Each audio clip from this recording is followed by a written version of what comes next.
Hoy, kapag napapanood niyo tong mga kurakot sa Pilipinas, namatay na kayo, ikulong na kayo. Kapag may pagkakataon ako, pakilaman ng buhay niyo, papatayin ko kayo. Ang dami nang nawalang bulis. Ang dami nang namin walang pera. Ay hirap-hirap na iba ang presyo ng fishball. Champurado, lugaw, kanin. Iba ang presyo ng mga yun dahil nahihirap na kami dahil kinukuha nyo lang lahat. Ang hirap.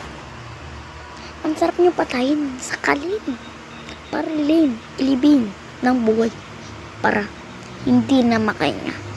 Lunudin. Papatayin ko kayo kapag gusto ko pakilaman yung buhay nyo. Wala akong pak sa inyo. Kailangan ko yung patayin. Nakakainis kayo. Hindi na tama.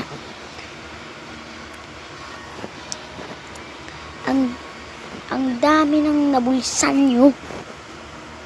Pero hindi na rin nababawi sa sorry. Hindi nyo naman yung bibigay. Dahil hindi kayo nakikinig.